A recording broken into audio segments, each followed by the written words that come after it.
The year is 1998. It's a Saturday. You don't have to worry about school, so you woke up and you made yourself a bowl of cereal. You plopped yourself down in front of the TV and watched a cartoon while you ate. You're going over to your friend's house later, but you have some time to kill between now and then. What to do with your time? Oh, you acquired a copy of Final Fantasy VII for the original PlayStation. And that sounds like something fun. So you pull the disc out and plop it down into your PlayStation and turn it on. You hear that all too familiar PlayStation boot up noise that will be stuck in your head for the rest of your life. You may not know it now, but you're forming memories that you will always look back on very fondly. As you enter a science fiction world not too dissimilar from our own, at least on the surface, but it is a world full of magic and fantasy elements. And you immerse yourself deeply in the story and its characters. Perhaps this game awakens you to the possibilities of video games as a storytelling medium. Either way, you are going through an experience that you will never forget. Welcome to the world of Final Fantasy. Hey everyone, it's the Doomdog. I'm afraid we will be deviating a bit from standard procedure today. Instead of doing an in-depth analysis on a single video game, we will be taking a remake of a game and comparing and contrasting it to its original. Today we will be taking a look at Final Fantasy VII Remake and comparing it to the PlayStation 1 original.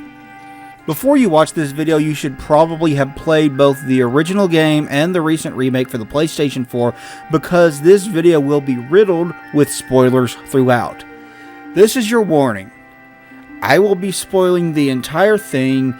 Even if you have played the original game, I would still recommend playing the remake as well before giving this video a watch, as it does add to and build up on what was already there.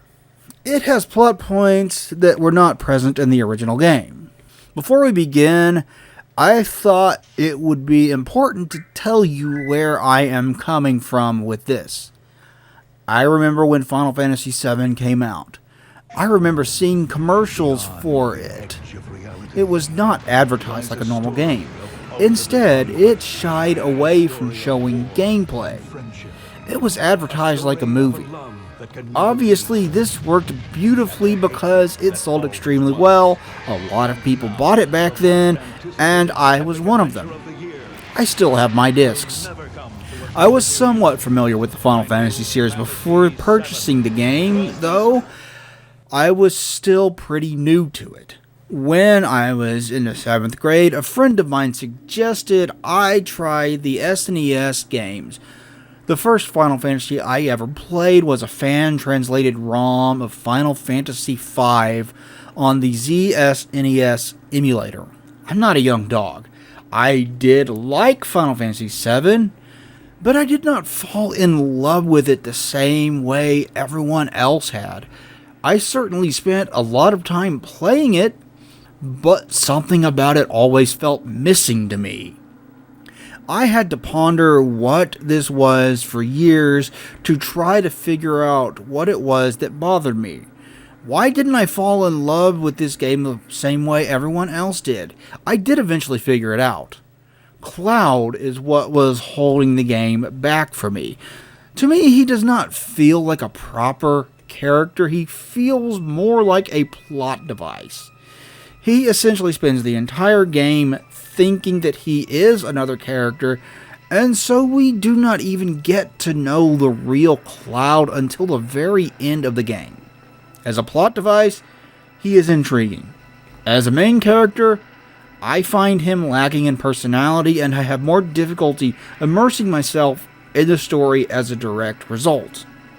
Having said that, I do like Final Fantasy VII. I have always liked this game, but it was never one of my favorite games in the series. It never reached the upper echelon of the series. I would rank 4, 5, 6, 9, and 12 above it. I like tactics more as well, and I found it easier to get into the story of Crisis Core than I did this game because Zack is a very likable lead character. I honestly think Cloud has more personality in that game than he does in this one. With that out of the way, let's begin. As you expect, the game starts out very similar. Shots of the stars or shots outside the city give way to an establishing shot of the city itself. We get a title screen. We see Aerith in an alley. She steps out into the street, and we see shots of trains as it pulls into a station outside the first Mako reactor. The various members of Avalanche all jump down and take out the guards. Cloud, the main character, hops down too, and he is approached by 2 guards. We get the first battle of the game. The group is impressed with Cloud, and they wonder if he will join Avalanche. Barrett, however, does not trust him. After this, you get the first minor difference. In Remake, Barrett wants to know the layout of the reactor, and Cloud says that he has not been here, and different reactors have different layouts. He does not know the layout. In the original, Barrett just asked Cloud if this was his first time in a reactor, and Cloud says no. There's also a new brief scene where Jesse asks Cloud about Tifa, and we get a brief flashback to Cloud and Tifa as kids. Before he responds, the elevator arrives, and we get the scene in the elevator where Barrett preaches about how Shinra is sucking up Mako with no regard for what it is doing to the planet and how that is destroying the planet. Cloud does not really care about this, as he sees this as just a job and nothing more, and Barrett is pissed at this. The new version has Jesse asking Cloud to bear with Barrett, and the group steps off the elevator. Barrett and Cloud arrive at the heart of the reactor where they are going to place the bomb. Cloud hears a voice saying that this is not a normal reactor.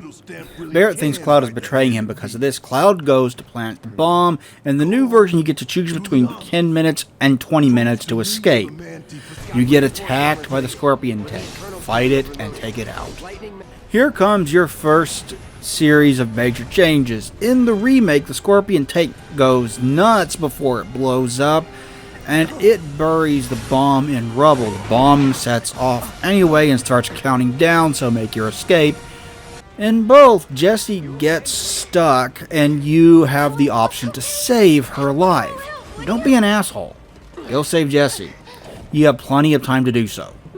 In the original, the place just explodes from your bomb as the team escapes. I swear your group is too close to the explosion of that size to escape it alive, but your team somehow makes it out alive. Things are different in the remake, however. Your bomb does explode, but it seems to inflict minimal damage. Then you find out that President Shinra is watching your every move on the cameras in the facility. He remotely activates robots that start tearing the place to shreds and result in an equally large explosion. Jessie is shocked as she had not intended to take down the whole reactor, and you can tell it bothers her. Beyond this, you are left to wander in the streets in the immediate aftermath of the explosion. You see the total devastation and interact with the horrified citizens of this area of Midgar. This does an excellent job of letting it sink in how bad your actions are. It reminds you that you are a terrorist organization. This is something that was largely missing in the original game. It was only really brought up toward the end of the game, but the remake really drives home that your actions have consequences. I do have to take issue with this, though. As far as the members of Avalanche are aware, they are 100% responsible for what happened here, but the game flat out tells you that they are not, as we saw President Shinra ordering the machines to destroy the reactor. While the characters in-game may have a reason to have such a strong emotional reaction to what happened here, The player knows that it's not entirely their fault. While I appreciate the game taking the time to let it sink in that you are eco-terrorists in this game, I cannot help but feel it drops the ball in this regard. It is absolutely fitting with President Shinra's character to do something like this, however. This much is true. Not too long after this, the remake has the first encounter with Sephiroth. Boy, he shows up way earlier in this game than he does in the original. In the original, he doesn't even technically show up in Midgar at all, and you do not run into the real him until you're pretty deep into the game when you visit the Northern Crater. Anyway, he appears in front of Cloud and beckons him to follow. You do so, and he tells you that he wants you to save the planet, which is weird. He should be frozen in the Northern Crater at this time, and Genova, who was impersonating him in the original game, should still be in Hojo's lab at this time. He tells Cloud to run away. Cloud tries to attack him when Sephiroth disappears. Then the two games join back together. Cloud meets Aerith for the first time. In the original, you can buy a flower from her. In the new one, you are not given this choice. She is attacked by invisible enemies, and Sephiroth shows up in the new version and says that you are too weak to save anyone. This is obviously hinting at a major event in the original. Cloud can see the invisible enemies after she grabs him. She runs off and Shinra troops attack Cloud. Cloud runs through the streets getting attacked by the Shinra troops as he goes, and he will eventually find himself surrounded by them. He winds up jumping onto a train below them. In the new one of the members of the security team chasing Cloud recognizes him. This does make sense if you know the story. The game does have a lot of small inconsequential changes like this throughout that do make sense within the story. On the train, the rest of Avalanche is sitting around discussing where Cloud was and why he did not show up before the train took off. Cloud enters through the side door of the car. In the original, Barrett gets onto him for making a big entrance. In the remake, he asks the group about the invisible enemies and everyone looks at him confused. Follow the rest of the group into another car of the train. Barrett interrupts Shinra employees talking about the explosion, and they are intimidated by him. Join Jessie and she will show you a video showing the outline of the city and the tracks the train goes on. She explains that there are 8 reactors circling the city and they provide power to the entire thing. Used fake IDs to get past the ID scanners. The reactor you blow up as reactor number 1. After she shows you all of this, the train arrives at Sector 7. The team celebrates a successful mission and Barrett says to meet back up at Tifa's bar, 7th Heaven. In the new version, Cloud runs into a man that is tearing down posters for Avalanche, and it is clear that he's angry with the group. I like this little detail. It makes sense that there would be citizens angry with the group over these actions. Cloud has a vision of steel beams falling, which is a hint to something later on. He sees the hooded figures that he encountered with Aerith early in the game. When you approach the bar, things play out a little differently. In the original, Barrett barges in and clears it out, but the remake has Tifa waiting out front with Marlene. In both versions, in both the original and the remake, Marlene is frightened of Cloud. Barrett gets in Cloud's face about it. The original lets you choose who you will give the flower to, Marlene or Tifa, but the remake has Cloud give it to Tifa. After this, we get a new sequence where Tifa tells Cloud that she set up a place for him to stay. She takes Cloud to an apartment building where Cloud is informed that he has a neighbor on the other side. He wants his money, and they do not have all of it now. They have 500 gil worth. Tifa goes to bed, leaving Cloud alone in his room, and he lays down to rest. Cloud is interrupted in the middle of the night by his neighbor making strange noises. He goes to investigate, and he thinks he sees Sephiroth living next door to him. He goes to attack the guy, and Tifa comes and stops him, saying that his name is Marco. He turns out to be a man in a black cloak with a number tattooed on him. These guys were in the original game, but you did not run into them in Midgar. They were black hooded clones of Sephiroth that seemed barely aware of the world around them. They had Genova cells in them and were part of the reunion plotline. Interesting that you would run into one so early in this game. His name is Marco, and Tifa wants Cloud to help watch after him. The next day, Cloud wakes up and heads out. He meets up with the landlady, whose name is Marl. She wants Cloud to keep an eye on Tifa and be there for her, as she figures Tifa needs someone like that. Don't we all? Head to the bar. Tifa is waiting for Cloud there, and she wants you to help replace the filters for the citizens of the slums. She will pay the rest of what she owes Cloud with the money. Follow her from place to place, talking to the customers and bringing replacement filters to the mall. The last customer is not happy with the filter that he was given last time, and he does not want to pay. Cloud gets him to do so reluctantly. Barrett should have the rest of any money left over that might be owed to Cloud after this, but he will not be back yet. Tifa suggests that Cloud gets his name out there for his merc work by doing tasks for the citizens around here. Meet up with Biggs and Wedge above the weapons shop. Biggs offers to mod Cloud's sword. This is your first opportunity to do side quests. I have a bone to pick with side quests in this and many other RPGs. Go here, kill these enemies, go there, clear this area out, go to this other location, retrieve these items for me. There is so little to these side quests in this game. There is little story and no reason to do them outside of getting experience. They just are not engaging.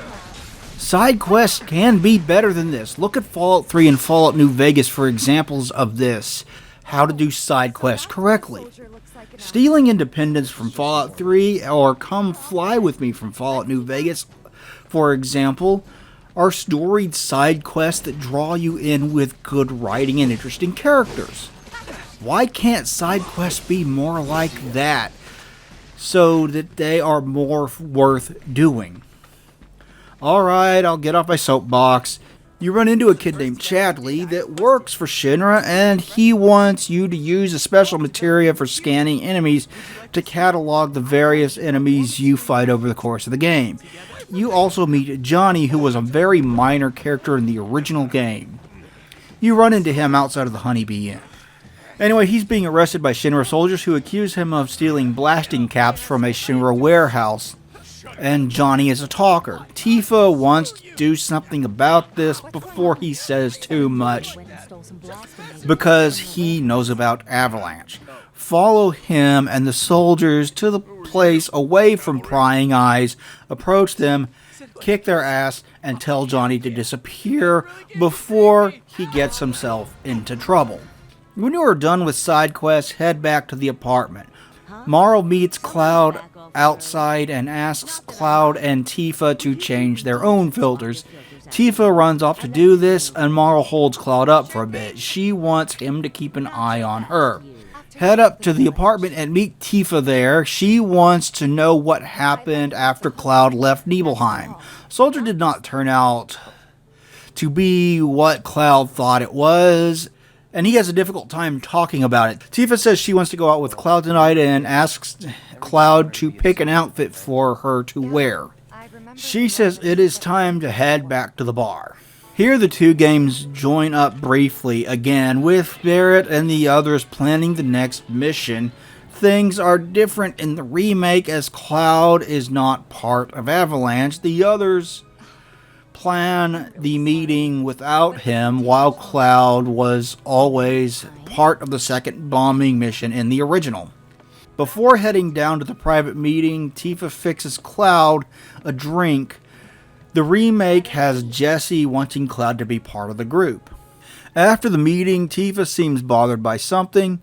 Cloud talks to her about it, and she thinks that the actions of Avalanche are a little extreme. Barrett wants Tifa to break out the alcohol to properly celebrate the first mission success. He pays Cloud and asks him to leave, go outside the bar. Cloud meets up with some guys looking for Barrett.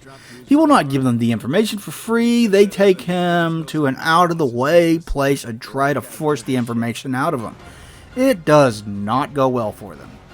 Back at Cloud's apartment, you find Jessie is there waiting. She wants to hire Cloud on a mission that will take you up to the top plate of Sector 7 at night. She needs blasting caps to build the bomb for the next reactor. And her supplier has disappeared. What can we say except, oops? When you get to the station, the last train is left. You will need to travel up by bike. Biggs and Wedge are coming too. Head out toward the top plate. Do you remember the bike mini game when you escaped Midgar in the original game? Well, you get to do that more than once in this game. This is the first time. You need to use your sword to knock down Shinra soldiers coming after you. Why are they coming after you here? At this point, they should not know who you are and should have no reason to chase you like this. Nonetheless, you need to knock them down and keep them away from Biggs and Wedge. You get attacked by a man named Roche. He drives a bike and attacks you with a sword. You fight him for a while and eventually get him to back off when his bike needs repairs. I do not know what point this guy serves in this game. He shows up again later, but he could be entirely written out of Final Fantasy VII Remake with little to no consequence. Maybe he will return in future parts of this remake where he will have more of a purpose. We can only hope. Get off your bike and head with the group to Jessie's parents' house. They live in one of the nicest neighborhoods of Midgar where the employees are housed. When you arrive, Jessie asks Cloud to stay outside while the rest enter. He sneaks around the side of the house and waits for the signal. When he gets it, he sneaks into the back of the house and into her father's room, where he is unconscious with Mako poisoning and hooked up to medical equipment. Take his Shinra ID and quietly make your way back out. Cloud waits for the others to get back after eating with her parents, and Jessie lets Biggs and Wedge know the plan. Cloud, Biggs, and Wedge will create a diversion while she sneaks her way into the warehouse and makes her way back out with the blasting caps. Head out toward the warehouse, approach the gate, and you will see no guards. Someone already knocked them out cold. I guess that's convenient for you. Biggs says to scout the place out first. Cloud will charge in, and Biggs and Wedge will find a good sniping place. Cloud has a flashback of him and Tifa as kids. We get the scene where they meet at the water tower, and Cloud tells her he is going to Midgar. She has him promise that if she is in trouble and he becomes a hero, he will come back and save her. He then flashes back to earlier in Tifa's bar, and she is telling him that she feels trapped right now and does need help. Jessie gives the signal to start the distraction. Biggs and Wedge climb up to get into good sniping positions. Cloud charges in. He gets attacked by soldiers, kick their ass. Roche eventually shows up again, and he gets off his bike and challenges Cloud to a sword fight. Kick his ass again, and he will say that he is not satisfied yet. He wants to meet Cloud again. He takes off. Biggs, Wedge, and Cloud all start fighting off Shinra war machines when the main sect of Avalanche shows up. It turns out that Barrett and his group are a splinter faction of a much larger resistance group. They are much more extreme than the others, so they operate outside the main group. I like this little detail. I do not know about you, but when I played the original game, I wound up wondering where the rest of the group was and why Avalanche was so small. Them being a splinter group of a much larger group makes perfect sense. Make your way back out of the warehouse. Security has shown up in force, as expected, so you will need to sneak past them. You meet up with Jessie in a side parking lot outside of the warehouse. She winds up leading the group to parachutes to take down into Sector 7 slums. This is a cool way to get back down, but what happened to their bikes? Maybe the roads are being watched, so it is a better option? Biggs goes with Jesse, Wedge goes with Cloud. After landing, Wedge asks Cloud to go back to his place with him. Along the way, they briefly stop at both Jesse and Biggs' place. When they arrive at Wedge's place, his cats are out front and they are not pleased to see Cloud. Head back to Jesse's place. She meets him outside and pays him with materia and a kiss. She invites him over the following night and offers to cook for him. Cloud heads back to his apartment. Later on, he wakes up to the sound of Tifa knocking on the door. She asks if he plans to leave Midgar and reminds him of the promise that he made when they were kids. She heads back to his room, and Cloud goes back to sleep. While he sleeps, one of the hooded figures watches over him. Tifa bursts in the next day alarmed. The hooded figures are everywhere. Fight your way through them to Barrett at the bar. Barrett and Jesse are fending them off, and she gets knocked over. She injures her leg. Wedge enters the scene, and he is hurt too. The two of them cannot come on the mission, so Barrett winds up meeting Cloud's help for the next mission. Cloud wants a raise. Barrett agrees. He asks Wedge to look after Jesse and Marlene. Tifa meets Cloud outside the bar, and Cloud can tell that she is nervous about this whole thing. Here, the two versions meet up again with Barrett, Cloud, and Tifa entering the train to carry out the next bombing run. Barrett talks with a Shinra manager who, once again, is intimidated by him. In the remake, you met this guy earlier on the train back to Sector 7. In the original, this was the first and only time you talked to him. Anyway, the ID scanners go off earlier than the group had anticipated, and your fake IDs fail. You have been caught, and you wind up having to run from one train car to another before the cars get locked down. The group eventually jumps off of the train and into the tunnels. Heidegger is monitoring the group from a security office, so Shinra is definitely up to something. They also know that you are coming. In the original, you only find this out after you have planted the bomb and are making your escape, so it lets you in on this twist earlier. Anyway, you need to make your way through the tunnels to get to Sector 7. While the route is not exactly the same, this is something you do in both versions. The remake is significantly longer. Barrett introduces you to a graffiti of a cartoon dog mascot named Stamp. Can relate. His nose is used to point people in the right direction. Follow his nose, as Barrett says. The group runs across a Shinra tank along the way, and you have to fight it. Heidegger is getting a report from Shinra troops on a secret weapon that they are preparing to attack Cloud, and he does not want to hear anything about it other than how close to ready it is. He tells them that they need to get it up and running or he will fire them all. You eventually run across a section of Midgar where the giant lamps that provide light to these sectors below are, and this is another section that was added to the remake. The way is blocked by a gate and there is insufficient power to open it. You need to shut off the lamps to make the gate open and proceed through it. Flip off the lamp and the gate powers up, allowing you to access the next section. Naturally, you need to make your way through Section H next. Tifa suggests carefully making your way along the wall where the big fans are. You arrive at a cargo elevator and you need to take, but there is insufficient power yet again. You need to flip off more lights to get the power back on. Turn them off and the elevator starts working again. Head back to it and ride it down to the next sector where you run into Biggs.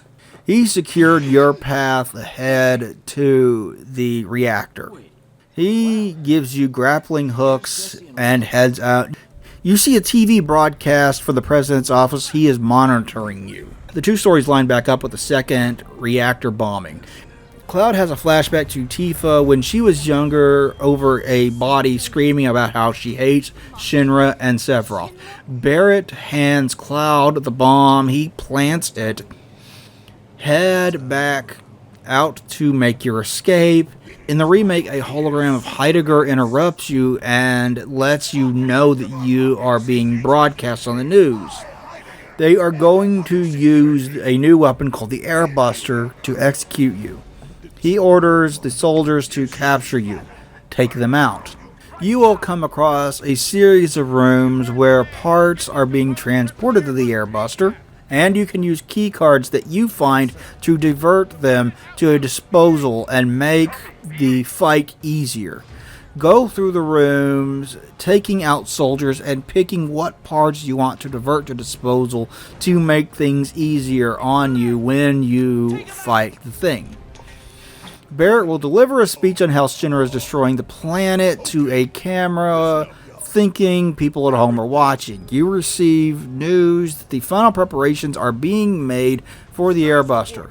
You reach a door where you need to use timed button presses to open it and proceed. This is in both the original and the remake. Do so and move on.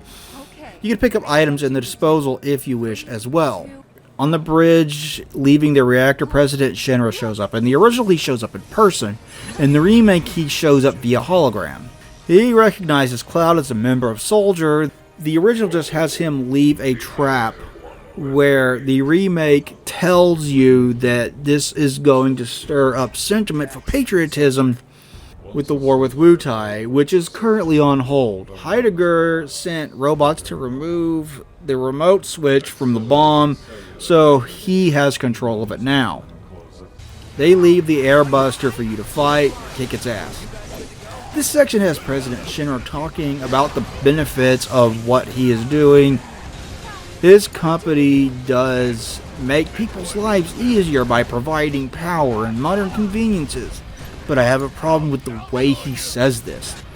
He should sound like he believes that he is the good guy here, but he comes across as knowing he is an evil businessman while he says these things. It would work better if he talked like he was the good guy. After the fight, the Airbuster blows up, part of the bridge gets destroyed, and Cloud winds up hanging on for dear life over the edge of it. Barrett and Tifa are on the opposite side, and they cannot help him. He falls below. In the original, it is the reactor blowing up that sends him falling. The remake has hooded figures surrounding him as he falls. He hears a voice talking to him, and he wakes up to find Aerith over him. He falls onto a flower bed in the church in the Sector 5 slums. Aerith wants to know if Cloud has any materia, as she says she does, but it does not do anything. She got it from her mother. Cloud winds up being a bodyguard for Aerith with the promise of a date when Reno from the Turks shows up. In the remake, you get a boss fight against him. In the original, you do not. Flee him into the back of the church. In the original, you wind up helping Aerith with Shinra troops by pushing barrels onto them. The remake replaces them with the hooded figures showing up yet again and keeping them away from Aerith. The two of you make your way up to the roof of the church, outside escaping capture. Both versions of the game have you traveling back to Aerith's place at this point. They both have the two traveling along the rooftops as they talk with each other, and this is mostly just character building. As is the case with every single part of this game, the road back to Aerith's house is much longer in the remake than it was in the original. I'm playing the PlayStation 4 version of the original Final Fantasy VII, which includes a number of tweaks and changes from the original. Among these changes is a retranslation. You will notice that here where the rather infamous line, "This guy are sick," is now grammatically correct. While I understand fixing this mistake, I admit that I'm a little disappointed by it because the original line always made me laugh. The remake has the two come across a train station on the way back to Aerith's place, and you see a Shinra helicopter fly overhead. It lands, and Rude, another member of the Turks, steps out with some Shinra troops. This forces Aerith and Cloud to take another route through the junkyard and get back to her place. When they reach the Sector 5 slums, they find people gathered around a TV watching a news report stating that the reactor has been temporarily shut down. There is a school for children in this area as well, and one of the teachers asks Aerith to bring flowers. The two arrive at Aerith's house, and her mother, Elmira, is there. She is surprised to see Cloud and thankful to him for watching her. Cloud needs to get back to Sector 7, and Aerith wants to take him back to show him the way. Elmira says to go tomorrow. In the original version, you stay the night after this. In the remake, you wind up heading back to explore Sector 5 instead of going straight back. There is more added to the remake here with Aerith and Cloud going around and picking up flowers for the school. She lets Cloud pick and choose the flowers that you want. Aerith helps the school for a while and encourages Cloud to explore. After joining back up with her, some of the kids approach Cloud and ask him to help save some kids that had wandered off. Cloud and Aerith decide to help with this, and they wind up fighting off some monsters and saving the kids, who are impressed with Cloud. Cloud has a vision of Tifa again and mentions her name. Aerith asks about her, and he has trouble explaining. The kids make Cloud an honorary member of their club when a man in black robes appears. While similar, he is not Marco. Cloud is convinced that Sephiroth is still alive. After this, you spend a bunch of time doing side quests. When you are done, Aerith says that it's time to head back to her house. On the way back to the house, you run into Rude. Aerith already seems to know him, and she is convinced that he is not a bad person. You need to fight him off. After doing so, Aerith pleads with him to leave her alone. He says he cannot, and he gets a call from Reno. He is wanted for a job at Sector 7, so he has to leave you alone for now. He tells Aerith to go home and stay there. When you get back to Aerith's house, she steps off to the side and appears to be talking to the flowers. Cloud wants to know what they said, and she jokes about them saying nothing at first and that he would not believe her anyway. She said they have something important to tell her, and she feels like there is a final step to be taken, whatever that means. She wonders about giving up. Back at Aerith's house, Elmira has been worried, and dinner is ready. She has Aerith prepare the guest room. While Aerith is doing so, Elmira asks Cloud to sneak out in the middle of the night. He agrees. Cloud dreams about visiting his mother, and he wakes up in the middle of the night. You need to sneak out of the house without Aerith noticing. The remake has Elmira talking to you briefly before you sneak out. She wants Cloud to never talk to Aerith again. Just when you think you got away scot-free, Aerith winds up being just ahead of you on the trail. I guess she is coming with you no matter what. You wind up traveling together to go back to Sector 7. The remake has a big collapsed tunnel that you travel through. And you will recognize some of the scenery, such as this giant hand that you use for puzzle solving in the remake. You also run across a group of goons that are dumber than a box of rocks, kick their ass and move on. The two arrive at a playground just outside Sector 7, and the gate is locked. The two climb up on top of the slide and sit there to talk for a while. She recognizes Cloud as having the eyes of Soldier, and her first boyfriend was in Soldier. The new version has an underground tunnel that you can use to get back into Sector 7. As you are saying goodbye, the gates to Sector 7 open up, and a Chocobo-drawn carriage comes out. Cloud recognizes Tifa in it. Aerith insists the two of you follow her and you wind up back at Wall Market. While the main points of Wall Market are the same, such as getting the man that runs the clothing store to come back to it from the bar and finding a way for Cloud to dress as a woman so he can enter Don Corneo's mansion, are all the same. The way they play out is very different. Aerith and Cloud approach Don Corneo's mansion.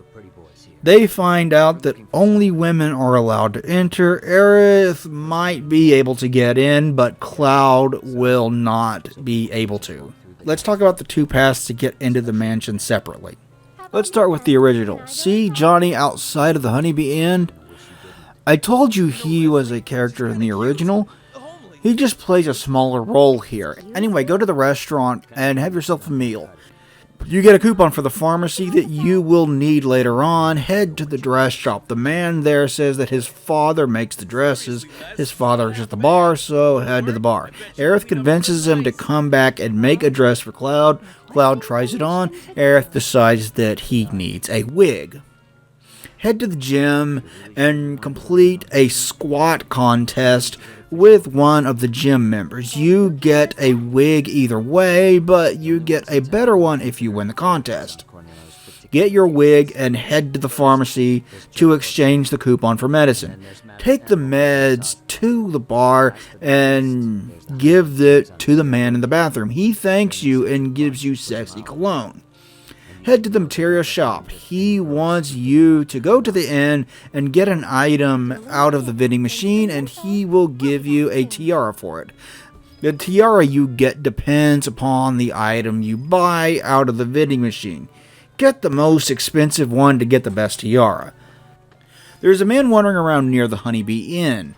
If you talk to him, he will give you his pass to get inside. When you enter it, Cloud has Aerith stay outside while he goes in. Enter whichever room you want and you will come back out with the lingerie.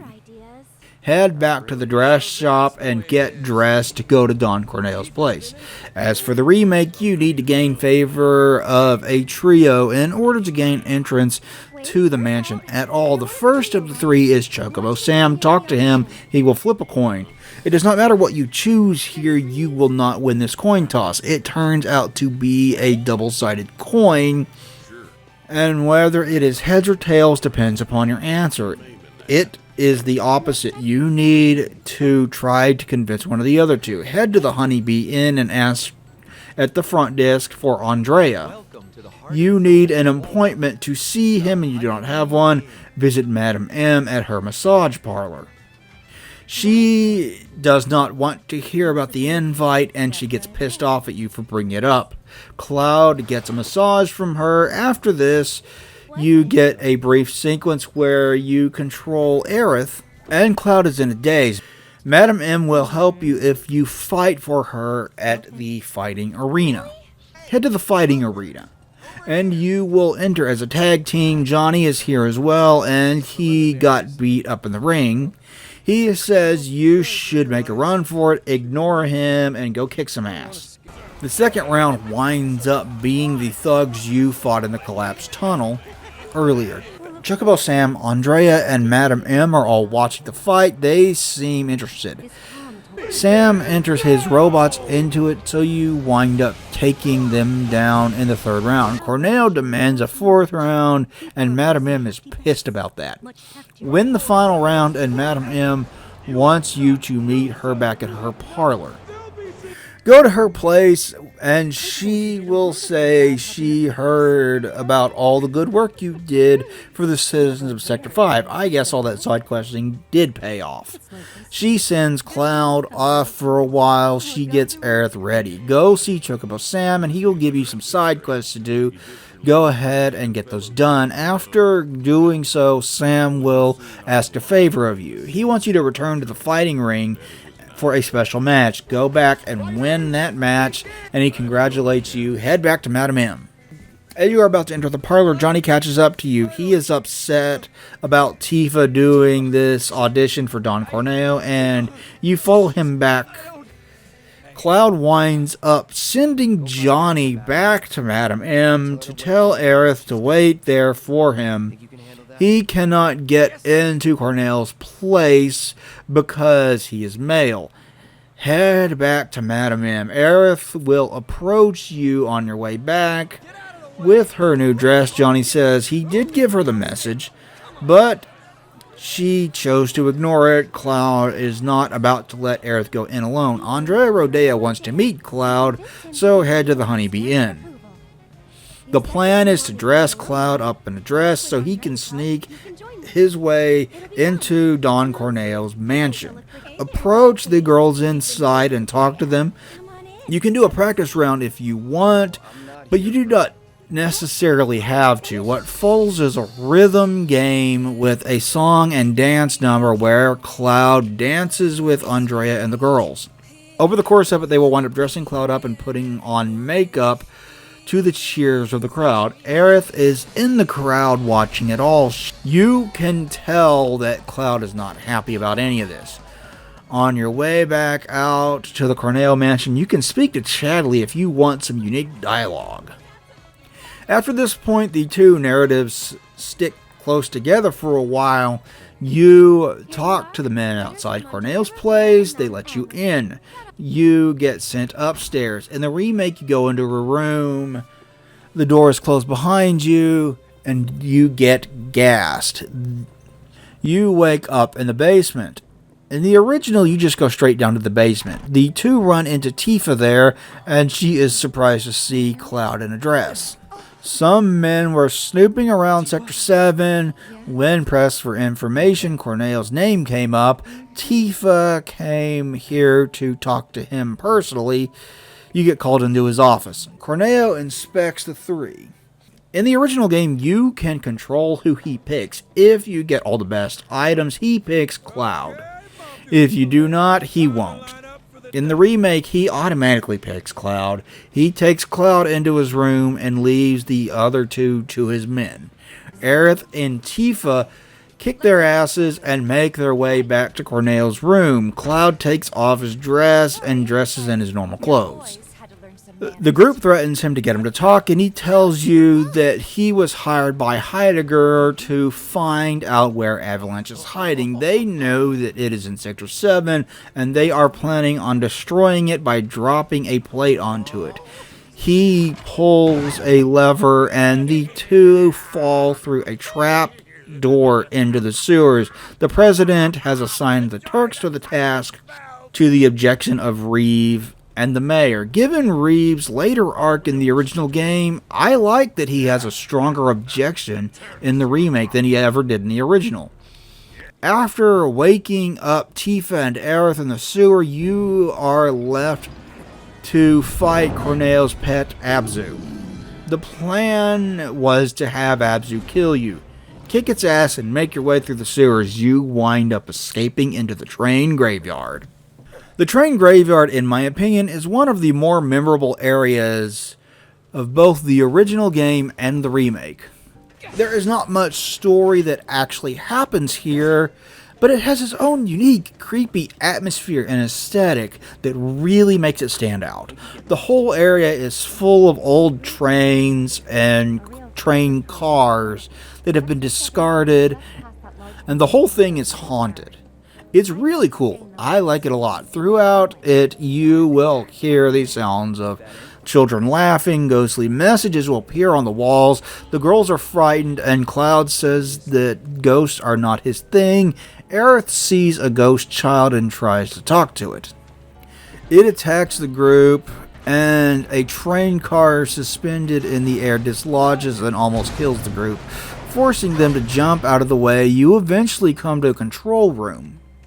When you try to restore power to make the path forward easier, you get attacked by a much larger ghost. Deal with it. The group makes their way outside, and Tifa has a flashback to her talking to Marlene, who said no one ever comes back from the train graveyard. Later, you use train engines to push cars out of the way, allowing you to move forward.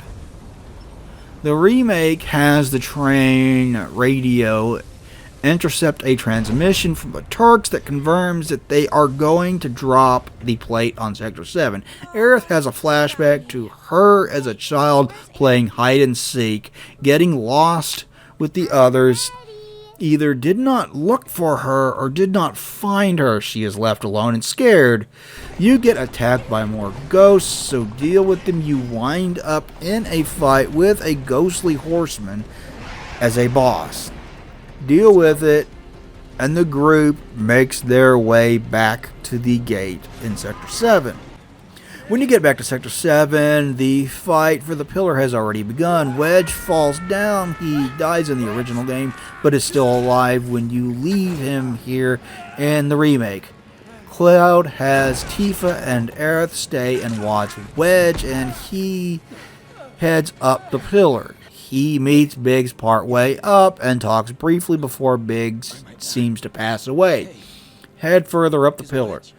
Tifa asks Aerith to go to the bar and find Marlene. She heads up the pillar. Sang spots Aerith, and he decides to go get her. Make your way to the bar, where Aerith will introduce herself to Marlene. The bar gets surrounded by Shinra troops, and Aerith cuts a deal with Sang. She will come with him peacefully if Marlene is brought to safety. Meanwhile, Aerith is helping evacuate people from Sector 7. This is a nice detail that you were never shown in the original. I will always assume that at least some evacuation happened in the original game, but it was never flat out told to you. It is nice to see some confirmation on that. Cloud runs into Jessie and talks with her. She is glad to see Cloud one last time, and she seems to die as well. Tifa joins Cloud up on the pillar, and the two reach the top and Barrett. Reno jumps out of the helicopter and does something at the console. You wind up fighting him. Rude eventually joins the fight in the remake, kick their asses, only to find out that you will not be able to stop the plate from falling. The hooded figures actually appear in the remake to stop you from stopping the countdown. Are you tired of these guys yet? We have not seen the last of these fuckers. Furthermore, Shinra has Aerith. She was the last surviving ancient, which is why they want her. The plate starts to break away, and you need to escape. The group winds up swinging away from the pillar on a crane line in the original and a zip line in the remake. You manage to evade all the destruction and wind up in a park outside Sector 7.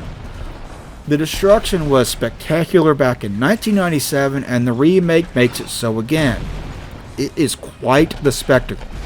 Barrett believes Biggs, Wedge, Jessie, and Marlene are all dead, and he is extremely distraught. He uses this to strengthen his resolve against Shinra.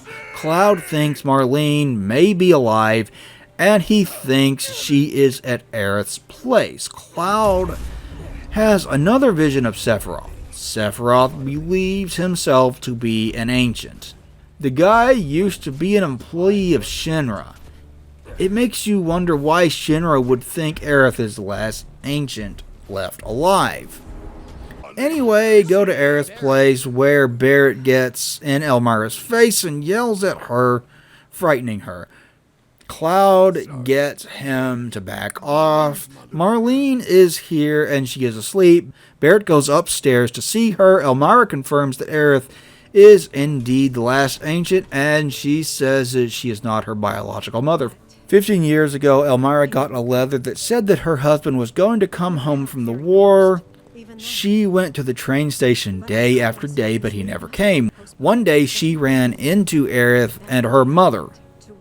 They had escaped from a Shinra lab, and her mother's dying wish was for Elmira to keep Aerith safe. The two lived as mother and daughter after that. One day, Aerith approached her and said that someone she was very close to had just died. She did not believe her at first, but she got a letter that informed her that her husband had passed away. They got a visit from Sang of the Turks, who knew she was an ancient. Aerith denied this, but everyone knows she was lying about it. The remake separates itself here again. Elmira asks Cloud to not go save Aerith. Surely she understands that Shinra is not going to let Aerith go, right? Why, then, would she ask this? It just seems strange to me. Whatever. Barrett says he wants to go back to Sector 7. What follows is the single most pointless section of the entire game. The group makes their way back to the playground where they use the secret passage to get back into Sector 7. They find that they're doing a little cleanup. I will admit, seeing the destruction firsthand is emotionally impactful, but this entire section feels like padding to me. They find one of Wedge's cats who leads them to Wedge. He is still alive somehow. I have no idea how, because the game seemed to indicate that debris fell right on top of him. The floor gives way and they fall into an underground lab. The group is separated from one another in the fall, and Barrett is all on his own. You get to control him alone for a little while. Barrett runs into Tifa first, and she says she's alright, go try to find Wedge and Cloud. The two run across Wedge. He is alive. Barrett picks him up. The gate starts closing behind you. Barrett puts Wedge on the other side of it and comes back. You get attacked by strange creatures, so fight them off. Cloud shows up in the middle of the fight. Barrett shoots a hole in the wall, and the group look through it. They see a number of experiments on humans on the other side. A bunch of hooded figures appear out of nowhere and push the group back away from it. They all pass out and wake up outside the underground area in the rubble of Sector 7 again. How did we get here? I have no fucking clue, and the game will not tell you. Barrett picks up Wedge. He wonders if the others are still alive. Cloud says he saw them on the pillar. He stops short of saying that they are dead. Tifa, however, figures that they returned to the planet. Barrett is determined to push forward. The group takes Wedge back to Aerith's place, and Cloud pleads with Elmira for permission to go save Aerith. He talks about how Shinra will never let her go.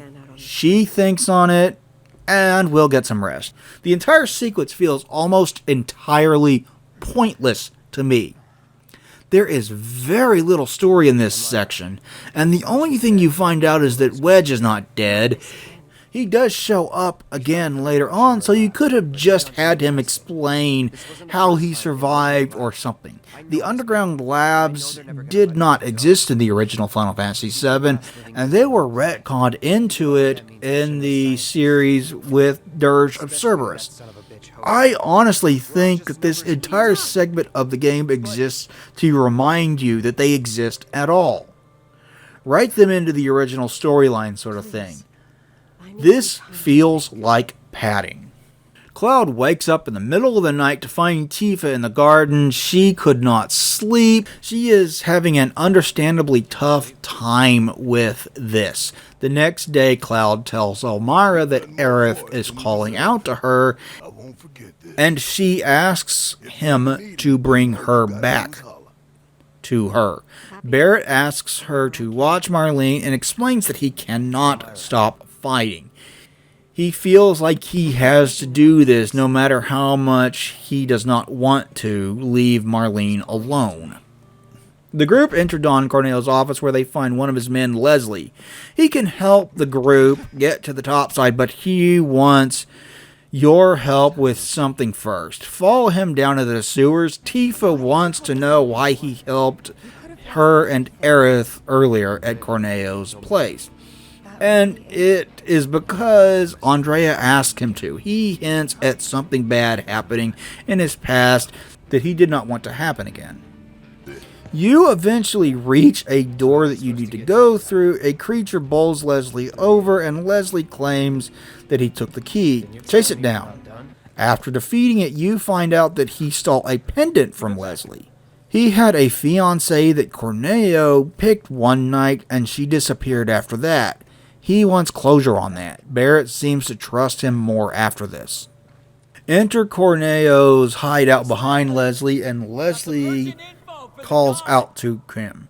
Corneo said he wanted Leslie to show up with the members of Avalanche. Shinra is planning to abandon Midgar at some point and rebuild.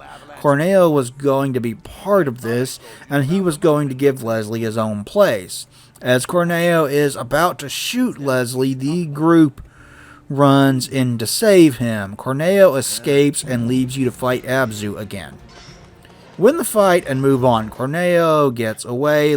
Wake up Leslie and let him know that Corneo got away. He says he needs to hunt Corneo down and keep trying to find his fiancée. He has the group follow him out of the sewers. You need to get to the top plate, and the way you do this is quite different between the two games. The original is pretty simple. You get batteries from the guy at the weapons shop and head to the back alley where you use a wire to climb up. You use the batteries along the way to clear the path forward as you jump further and further up. In the remake, Leslie gives you souped up grappling guns that you use to grapple your way to the top. This is the point of no return, so make sure you are ready to move forward and start climbing. Barrett did not like Cloud at first, but he says he was wrong about him. Make your way up the wall. On your way, you will spot Shinra troops, and Cloud says that they should avoid.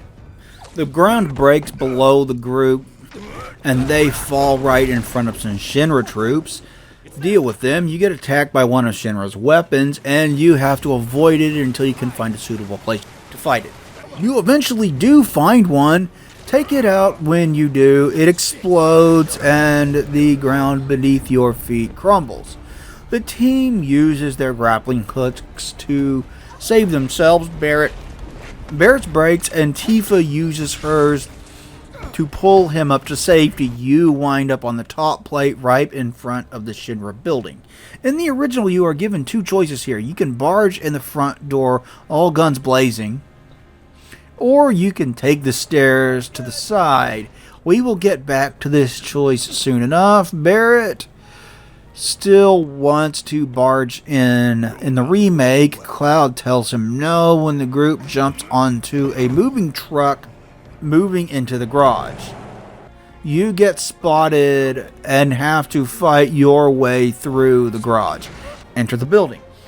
Tifa decided to make her way to the reception desk. She does a bunch of acrobatic things across the lights and whatnot until she jumps over the force field surrounding it. She grabs the card and the force field goes away before she can do anything. Here you are given a choice. You can go up the stairs or use the elevator. Take your pick. I chose to go up the stairs. It takes quite a long time for the team to climb all the way up the stairs to the 59th floor. In both versions of the game, you literally have to climb up every floor. And there is some funny banter between the characters as you are climbing. This is really the only reason you would choose to make this route. In the original, Tifa called Barrett a retard. This line was removed from the remake. 0 out of 10. Worst remake ever. When you reach the 59th floor, your path through to the meeting and Hojo's lab is drastically different. Let's talk about them, shall we? Hell, the two versions differ in a lot of ways from here on out. For now, let's get to Hojo's lab. In the original, the 59th floor is simple as getting to the elevator. The 60th floor has you move behind statues to escape the sight of the guards until you get the entire team across the room and reach the 61st. There is a man that gives you a card to the 62nd. On the 62nd floor, you find Mayor Domino, the mayor of Midgar. He will give you a key to the 63rd if you can guess his password. To guess his password, you need to go to the 4 libraries for the 4 Shinra divisions and find the books in each library that do not belong in that section. The books will be labeled with a number and a name.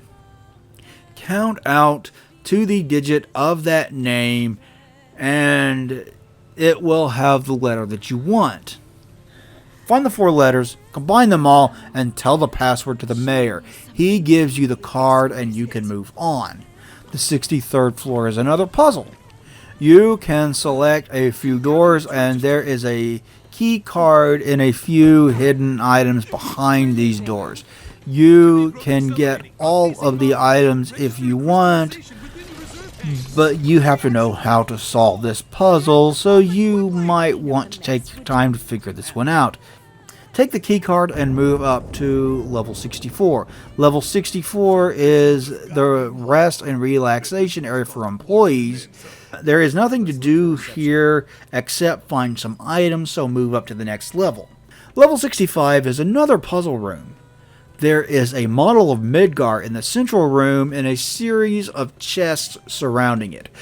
Open the chests in the correct order and take the piece from each chest and take it to the model. Place it in the model. Do this in the correct order and you will eventually be rewarded with the key card to level 66. Level 66 is where the meeting takes place. The remake uses this all for world building and giving background info on Shinra and etc.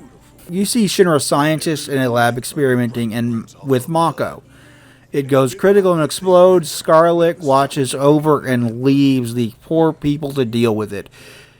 The group appears on the security monitor briefly and then disappears to some sort of false feed. Check in at reception. The visitors have access to floors 60 through 63. At the end of each floor, your card gets altered to let you move on to the next floor. We see Reeve in his office. He wants the pillars inspected and he is unhappy with what happened. The group winds up in an exhibit about President Shinra. Make your way through it and you come across a model of Midgar. There are 8 reactors that power the city at night. The city is a triumph of modern technology that has made people's lives easier and better. Barrett says that this is all lies. Cloud says that it actually has made people's lives better. And he is right. You wind up in an auditorium where you see a presentation on Shinra and their goals. They pioneered the use of Mako energy. The ancients lived long ago and are gone now. A meteor struck down on the planet and ended their civilization. Shinra compared itself to the ancients. After this, the group sees a giant meteor about to destroy Midgar. This is the end of the original game. This is what happens during the ending sequence of the original game, and I have no clue why it's here. Palmer is wandering the halls drinking tea when he sees someone that alarms him. I guess I don't need to tell you who this is. As we exit the exhibit, a man called Hart greets you, and he takes you to Mayor Domino. Just like in the original, he is in a big library. Domino knows who you are, and he has been doing his best to cover your tracks as you make your way through the building. Domino is Avalanche's man on the inside. He does not like Shinra because he is nothing but a figurehead. He gives you a key card for the 64th floor. On that floor, he tells you to find another man that works for Avalanche. He says to go up to people and say, the mayor, and if they respond, is the best, that will be your man. Head to the 64th floor. Hojo is in his lab talking to Aerith about the Promised Land and her mother. He collected her mother's body and thoroughly cataloged it. The team eventually find their man, but he wants to make sure that you can fight before he gives you the key to the next floor. Enter the battle simulator, win a fight there, and he gives you the key. He tells you about a meeting that you can spy on from the vents, which can be accessed through the restroom. At one point, a member of security force recognizes Cloud and says he will go get Consul. I thought this was a cool little detail. Consul was one of the characters that Cloud works with in the game Crisis Core. It's a nice little nod to that game. The group spots the president and Heidegger getting onto an elevator. They are talking about how the people have embraced the lie that Avalanche is responsible. Okay, back to the two stories coinciding again. The group heads into the men's restroom. They climb up into the vent. In one of the stalls, they crawl over the meeting room and spy on it. Reeve talks about the damage report to Sector 7, but President Shinra has no plans to rebuild it, as he wants to build a new Midgar at the Promised Land. Hojo is worried about Aerith being the last of the ancients, and he wants her to reproduce. In the original game, he suggests she be bred with Red 13. Yes, I am serious. Way to inspire Rule 34 artists, Square. In the remake, Hojo suggests breeding her with the members of Soldier. Yeah, I think I like remake Hojo better than the original Hojo. Their personalities are the same, but remake Hojo is less gross. After the meeting, the group climbs back out of the vents, and you get to follow Hojo to his lab. The group confronts Hojo in his lab. Genova is there in a cell in the original. Cloud approaches it and looks into it and seems to be shaken by what he sees. You do not yet see Genova in the remake. Hojo has an experiment attack you, so kick its ass and chase after him. On the next floor, you run into Aerith. Hojo sends a security force after you, dispatch of them. Barrett uses his gun to shoot the glass and free Aerith. This is in both versions. Red 13 jumps out and attacks Hojo in the original, but he chases after Hojo, and Hojo escapes in the remake. In the remake, Red is alarmed by the group until Aerith puts her hand on his head, and he calms down. In the original, he never really seemed bothered by the group at all. Both versions have the group being alarmed by the fact that he can talk, and he says Red 13 is a name given to him by Hojo. In the original, Cloud gets on an elevator to escape, and Sang steps in behind him and captures the group. You wind up in cells on the first floor of Hojo's lab. In the remake, Cloud has a vision of Genova and approaches the elevator only to wind up passing out. He wakes up in a room that Aerith stayed in with her mother as a child, surrounded by the rest of the group. This is where the remake really goes off the rails. There are quite a few strange decisions from here on out. You finally get an explanation on the hooded figures that have shown up over and over again over the course of this game. They are called Whispers, and their job is to make sure that the story follows the original game, essentially. They literally make a creature whose entire existence is to keep the remake on track, and given that Wedge is still alive, they kind of suck at their job. It's stupid and confusing. You get contacted by Domino, and Wedge is with him. He called in the main sect of Avalanche to strike Shinra and help you all escape. They're also trying to flush out President Shinra. Hojo is not done with the group yet, though. For some reason, Red 13 is a dick to Barrett multiple times throughout the rest of the game. I do not know why this change was made, because it wasn't really like this in the original game.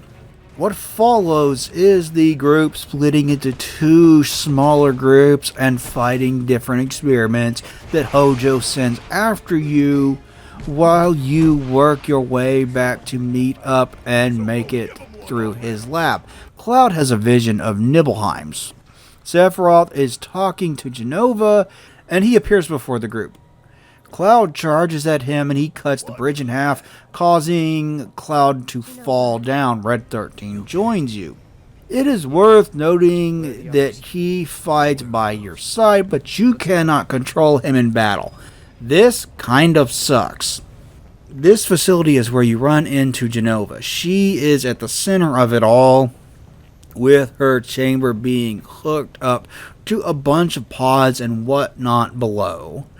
with all kinds of experiments in them. Genova is an ancient being that crashed down into the planet long ago. Hojo has you fight your way through a bunch of experiments so he can collect battle data on you, and you have to switch back and forth between the parties of Cloud, Barret, and Red, and Tifa and Aerith. As you make your way through the facility, at one point Red 13 gets separated from Barret and Cloud, and Barret asks Tifa and Aerith to go save him. Fight your way to him and help him out. You eventually reach the 4th ward where Cloud and Barret run into a giant bladefish enemy. This boss fight is unique because you start off fighting it as Cloud and Barret, and it moves to another section of the lab where you finish it off as Tifa and Aerith.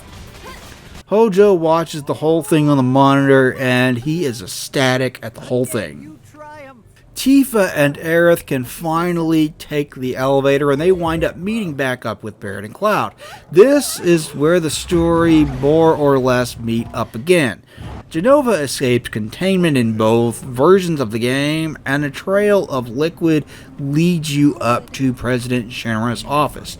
In the original game, he is already dead, but in the remake, he is hanging over the edge of the building for dear life. Barret winds up saving him because he wants him to clear Avalanche's name. The president pulls a gun on Avalanche instead. Sephiroth shows up and stabs him, and then he stabs Barret. Then you have to fight Genova. This is earlier than you fought her in the original game, as you did not fight Genova until you were on the ship after Midgar. The original instead had Palmer try to run past Avalanche, and he confirms that Sephiroth was here despite the fact that Sephiroth should have been frozen in the northern crater at this time. I figured it was Genova posing as Sephiroth, as she can do this, but how did she escape? I never worked that out. Oh well, after the Genova fight, it goes exactly how you think it's going to go. Barret comes back to life. What was the point in this? Anyone who has played the original game knows damn well that Barret is not going to stay dead here, which means that there is zero tension or emotion in this scene. Does this exist purely for shock value? That is all I can figure. Literally nothing about this would change if you removed Barret's death entirely. One of the Black Cloak figures with number 49 collapses. Sephiroth picks him up and flies away. Avalanche choppers arrive. Cloud climbs up to the roof. Sephiroth leaps off the side of the building, and the Avalanche chopper gets shot down. Rufus, the president's son, shows up. Cloud has Barret take Aerith to safety, while he stays to fight Rufus. Rufus recognizes Cloud as a soldier because of his eyes. Fight him as Shinra Chopper picks Rufus up and flies away, allowing him to escape. Barret, Red 13, and Aerith get on an elevator when they are spotted by another Shinra war machine. In the original, you fight it on 2 elevator platforms. In the remake, you fight it on some random floor of the Shinra building. Kick its ass and move on. They arrive down on the 1st floor. You get surrounded by Shinra troops, and Heidegger shows up. Cloud bursts in with a motorcycle and starts knocking down the Shinra troops. Tifa shows up with a truck. She picks up Aerith, Red, and Barret. The 2 vehicles make their way up the stairs to the 2nd story, where they wind up jumping out of a window onto a highway below. Whispers surround the Shinra building and are seemingly everywhere at this point. The highway chase is basically the same in both versions. Cloud is on a motorcycle, and he uses his sword to attack Shinra troops on motorcycles to keep them away from the truck that Red, Aerith, Barret, and Tifa are all in. The remake, of course, is significantly longer, with things like road hazards that you need to avoid and helicopters chasing after you, but it all culminates in one more boss fight against a Shinra war machine. In the original, you reach the end of the highway and have to fight it on foot. In the remake, you fight it on a motorcycle and they reach the end of the highway. I like the fight better in the remake personally. This is where the Midgar section of the original game ended. After defeating the boss, you climb your way out of the city of Midgar, and the group splits into two groups, and they make plans to meet up at a town called Calm. That's it. That's all. That is not, however, where the remake ends. This gives you one extra section before you get the ending. And I'm going to do my best to explain what happens here because we are deep off in Looney Land at this point. Sephiroth shows up and vows to kill him. The whispers are everywhere, and you see Zack. It is the scene where he faces off a bunch of Shinra troops to fight for his freedom. This is the end of Crisis Core, and he died there. It is weird that they're showing it here because this happens before the events of the game. Sephiroth cuts a portal through the ghosts and enters it. The group wonders what they will find on the other side. Aerith suggests freedom is on the other side, whatever that means. She claims the planet is howling in pain. She says Sephiroth is the greatest threat to the planet and that he needs to be stopped. They enter the portal. On the other side looks relatively normal at first. Then there's a massive amount of whispers fucking everywhere. The ghosts fly together and form a giant Godzilla-sized ghost, and debris starts floating around everywhere because fuck gravity and physics and shit. Cloud jumps around between all of it. He eventually lands with the rest of the group. The giant whisperer makes three smaller whispers that you have to fight. There is a brief scene of Red running that is also from the end of the original game. Just why? Are you completely lost yet? The team splits up with Cloud, Tifa, and Aerith fighting the three smaller whispers, and Barret and Red taking on the big one. This seems to work better, and you seem to seriously enter the big one. Then a whisper version of Bahamut appears, and you have to fight that. You kill off one of them, and you see a bit of a scene where Aerith dies in the original game. You eventually manage to kill the thing, and Sephiroth shows up. Cloud fights him alone for a little while. Aerith shows up and joins the fight. Slowly the rest of the group starts joining the fight as well. Eventually a bright light appears and Cloud goes through, I don't fucking know, a wormhole? He winds up on a plane surrounded by stars that Sephiroth calls the Edge of Creation. Whatever that means, Sephiroth does this cliche, join me, villain thing, and Cloud refuses. The two square off to fight, and Cloud can teleport now or something. Sephiroth says that there are 7 seconds to the end, and he disappears. Rufus is in the Shinra building, and he is president now. Hojo is standing over Genova, and he was laughing maniacally. We see Zack again, and he survived the battle. Seriously? Zack is alive? What the fuck? The entire premise of this game is that Zack tells Cloud to be his living legacy, and Cloud gets his memories mixed up with Zack and more or less thinks he is Zack. How the hell can Cloud be his living legacy if Zack is still fucking alive? It is worth note that the picture of Stamp that we see shows you a very different one than the one you have seen all game, hinting that this is an alternate timeline or something, so there is that, I guess. I even like Zack as a character, and I still think this is stupid. We get a scene where the people of Sector 7 are rebuilding. This is another touch that I quite like, as it does make sense that they would try to rebuild afterwards. Biggs is in a bed somewhere and he is alive too. Again, I don't know why this does not make sense because we watched him fucking die. He was right on the pillar where the plate fell. He should be dead as fuck. Marlene is watching over the flowers. Barrett calls out to her and says he will come back. Cloud says Sephiroth is not dead. Aerith believes you will beat him. The entire group decides to join Cloud in trying to stop him. You see Zack carrying Cloud right past where the group is standing. It is worth note that this scene should take place before the events of the game even start. So I have no clue what this is supposed to be about. That's the end. Holy fuck, this comparison was so long. When the remake follows the original game, it does so pretty well. Throughout most of the game, the narrative is fine.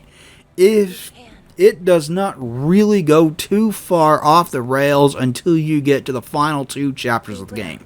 As soon as you get the explanation on the whispers, it just starts getting weirder and weirder.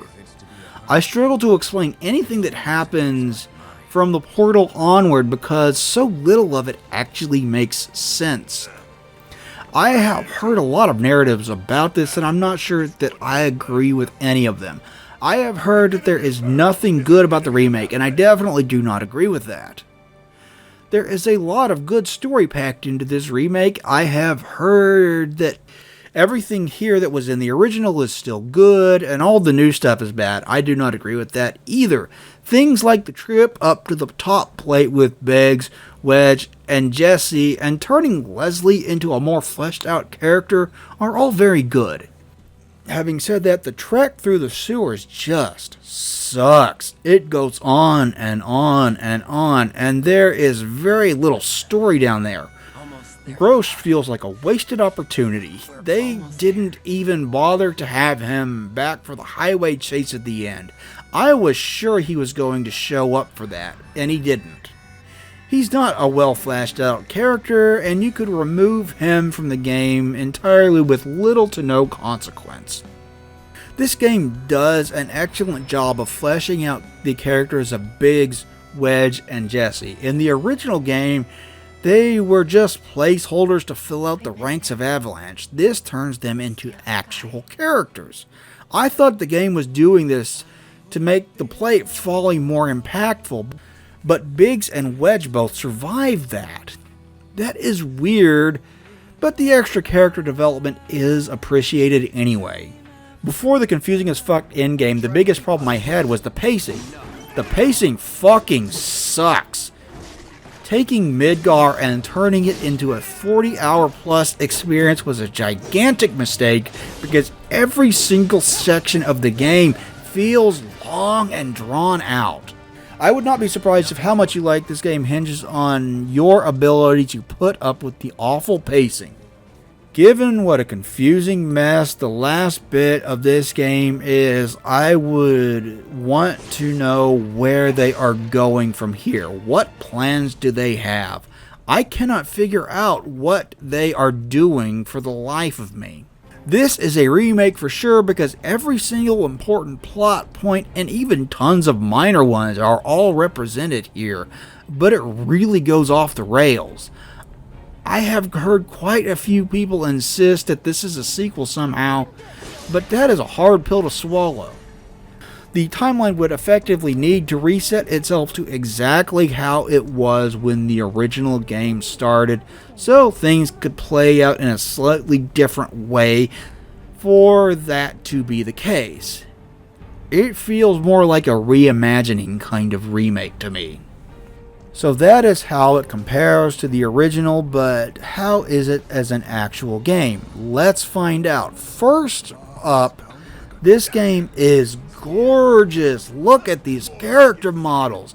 Look at these environments. This game is cram-packed full of detail. The majority of the time spent, this game is simply stunning. It runs on 7-year-old hardware, and you'd be hard-pressed to find much on the PC that looks as good as this game does. Furthermore, this game animates really well. All the animations in this game look smooth, and they transition perfectly between each other in a way that looks and feels natural. Nothing looks unnatural despite the characters performing quite a few inhuman feats over the course of the game. On a technical level, this game is very impressive across the board. I will say this though, the type of screen that you are playing this game on can greatly affect how it looks.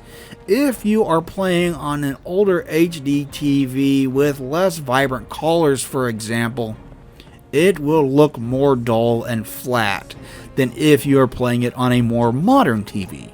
This game also supports HDR, and that definitely matters to this game.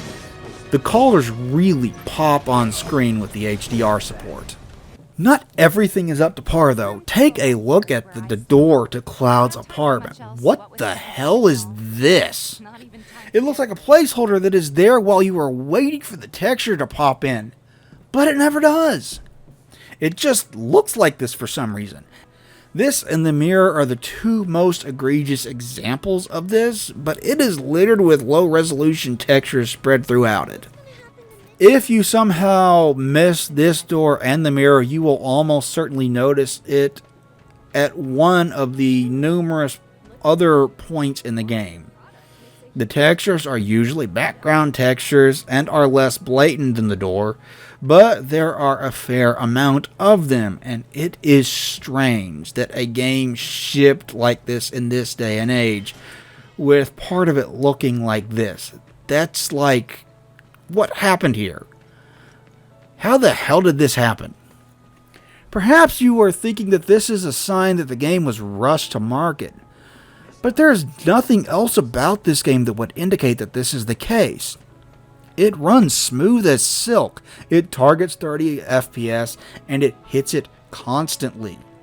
If it ever dips below 30, it is extremely rare.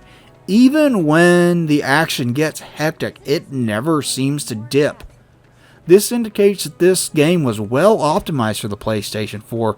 It runs pretty much perfectly. Beyond that, it is not riddled with bugs either. This is not going to glitch out like fucking everything Bethesda has ever done. And there is no buggy or weird animations or anything like that like Mass Effect Andromeda. Well, games pretty much never release bug-free. You can tell that this one was well bug-tested. No, Final Fantasy VII Remake feels like a polished final product in almost every way. It just happens to have numerous low-resolution textures throughout it. I am not excusing Square for this, but I will note that they did seem to fix this with the PlayStation 5 version of the game. I do not have a PlayStation 5 myself, but this is what I have heard and seen from watching gameplay of it. So the graphics are mostly good, but how does it sound? When going from the PlayStation 1 disc to Blu-ray discs on the PlayStation 4, you expect a huge leap in audio. Every sword slash, shot from Barrett's gun, and punch from Tifa sounds more powerful and impactful than it ever has. It is clean, clear, and crisp. Games like this are why investing in a good sound system is absolutely worth your time as a gamer. For the most part, the game is well mixed, but there is one problem with the environmental audio. When you approach people in the various areas of the game, they will start saying the lines that they were programmed to say. This is fine when you are approaching them specifically to talk to them, but it becomes a major problem when you are running around doing quests or side quests for people. Let me explain. You run right through a crowd of people. They start talking to Cloud as he gets close to them. You wind up with several people talking to you all at once, and it becomes impossible to make out any of what the individual people are saying. Furthermore, your companions and Cloud will talk to each other as you are doing these quests. All these people talking all at once drowns out that dialogue as well. It becomes impossible to understand anything that they have to say, and it gets very annoying very quickly. As for the voice acting, it is excellent across the board. Every major character is voiced in such a way that they are full of life, and it lends depth to their personality and makes them more memorable. Every character is believable in their role. No one stands out as having a bad performance. Everything sounds excellent across the board. This does, however, do a thing that a lot of anime and Japanese video games do, where the grunts and sighs that are common in Japan are recreated in English. Just like every other time that this is tried, it sounds awkward in English. This is why direct one-to-one translations are not always necessarily the best way to go. It does not drag the game down in my opinion, but it might bother some people. What about the music? The music in the original game is easily the best thing about it. Just like he had done with the previous 6 games in the series, Nobuo Uematsu, the series composer, cranked out nothing but fire for the soundtrack for 7. It is nothing but one excellent, memorable tune after another, and the second best final boss theme in the series, behind only Dancing Mad from 6. Uematsu was brought back for the remake to take his old score and rework all of it to incorporate a lot of orchestration and guitar. You're going to be shocked by this, but the soundtrack that was good in 1997 is still good reworked for 2020. This game's score is top notch, and the reworked tracks are all sure to give you lots of nostalgia for the original score. Every single reworked track is beautiful. I love this game's score. It was one of the best video game soundtracks ever in 1997. It reworked is still one of the best video game soundtracks ever in 2020. The most important thing of all, though, is how it plays. The original was a turn-based affair where the remake goes the action RPG route. This change will put some gamers off because they do not want to imagine this game is anything other than turn-based. If that's you, that's fine, but that's not me. I really do not mind the shift to a new style. The way this works is that Cloud has a button to swing his sword and attack. He can dodge roll as well, and he can block incoming attacks as well. Furthermore, he can bring up the in-game menu at any time to issue a variety of commands such as casting magic and using spells to attack the enemy. The main goal is to find and exploit enemy weaknesses to deliver as much damage as quickly as you possibly can. Each enemy has a stagger bar that fills up. When it fills up all the way, the enemy becomes staggered and you get damage multipliers to deal real damage to it. You will need to experiment with your different spells, skills, and attacks to find the best combo to defeat enemies, especially bosses. Bosses have a ton of health.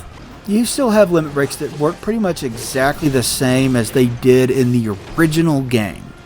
Your limit meter fills up until you can use it, and you use your limits to unleash more powerful attacks on the enemies. They fill up the enemy's stagger gauge faster as they deal quite a bit more damage than normal attacks. You are not stuck with controlling just Cloud either. You can switch back and forth between the different characters to control whoever you want in battle. You can also use the in-game menu to issue specific commands to individual characters.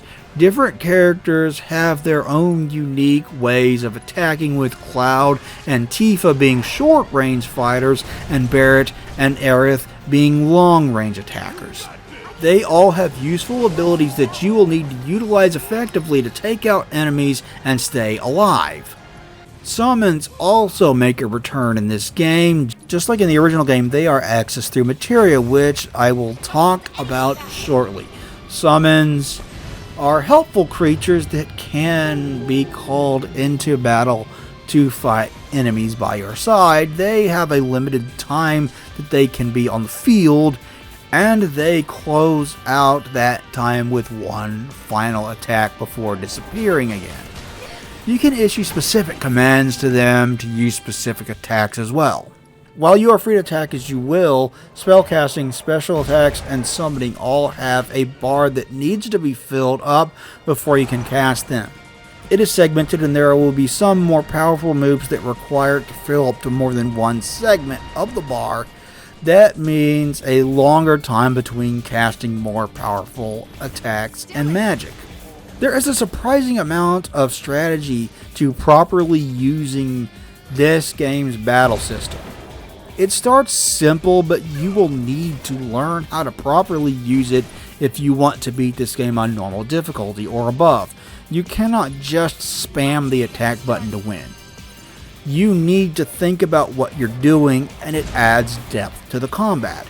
This is a pleasant surprise, as I had feared it would be a rather boring button mash affair similar to Kingdom Hearts. This battle system is significantly better than that. I mentioned that the materia returns in this game. It still works the same basic way that it did in the original game. It provides a wide variety of abilities depending upon what the materia you decide to use. Some of it is passive, and some of it adds to your skill or spell list. You slot it into your weapon or armor and give yourself that materia's power. Just like the original, the longer you have to equip and use it in battle, the more powerful it becomes. Materia levels up just like it did in the original game. This game also has your weapons level up as you play through it. They have their own experience that gives you points to spend on upgrading weapons. It is presented to you in a way that there are individual tiers, with each tier being more expensive for each individual upgrade than the previous one. Pick and choose what upgrades you currently want for your weapons as you play to make them more powerful. This is not limited to just your equipped weapons either. All of your weapons upgrade over time, whether you're using them or not, so you do not need to equip an individual weapon to upgrade them. Pick your favorite weapon and equip it until you get something better later on. The rest of the weapons will level up as you do. Do not worry too much about this, because you will not max out your weapons on a single playthrough. The battle system is the crux of the gameplay in this game, and you will spend more time fighting than doing anything else. And it works just fine. An action battle system may not be for everyone, but I love it when it is good. Final Fantasy VII Remake's gameplay feels like it has enough depth and strategy to keep your interest and make it fun from beginning to end. This game is a lot of fun to play. What about replay value then? Well, a lot of your enjoyment of Final Fantasy VII Remake will hinge on how much you enjoy the battle system in this game in the first place. If you are having fun with that, it is easier to deal with the game's terrible pacing. If you are not enjoying that so much, the pacing will probably kill the game for you. For those of you that get into it though, it does have a fair amount of replay value. The game has multiple difficulties to play the game on. The easy and classic modes are for people that just want the story and nothing else, as the game is an absolute cakewalk on these modes. Normal mode is the standard difficulty, and it presents the player with a good challenge that is usually not frustrating. You have difficulty modes above this, it will really put your knowledge of the battle system to the test, and you only unlock the hardest difficulty after beating the game once. When you beat the game for the first time, you unlock a chapter select as well. With this, you can go back to any chapter and replay it. This allows you to go back and do side content that you might have missed. It does not have a New Game Plus mode, but this feature lets you go back to the very beginning of the game and start it over from point 1. This will allow you to try to max out all your characters if you want, or to max out your weapons. Final Fantasy VII Remake is not a perfect game. When it sticks to the original narrative, it does a pretty damn good job retelling it. It has plenty of new stuff added in as well, and some of it's quite good. I love how it fleshes out numerous characters that played small roles in the original. It goes a long way to flesh out the city of Midgar as well. The areas you visit in this game are all much larger than they were in the original and more lived in than the original. There is a lot of good here. Having said that, it is all dragged down by truly awful pacing issues and some narrative decisions that range from strange and too nonsensical to flat out stupid. The last few hours of the game in particular are really fucking weird, and it kind of goes off the deep end. It is not great, and it makes it hard to give the game a hard recommendation to people as a direct result. I want to know what is coming next, but not because what happened at the end is good. It's because I want it to make fucking sense. However, I am going to recommend that you give this a try anyway. I used to absolutely adore the Final Fantasy series. It meant a hell of a lot to me. Then Final Fantasy XIII came out and beat that love for the series with a lead pipe. Fuck you, 13. You are awful. It pretty much killed my interest in the series with how bad it was. Final Fantasy VII Remake kindled some of that love that I once had for Final Fantasy. For that, I am thankful for it. Anyway, thank you everybody for watching this video on the Final Fantasy VII Remake and how it compares to the original game. I knew this would be long, and it turned out to be even longer than I anticipated. Let me know your thoughts in the comments below. What do you think of Remake?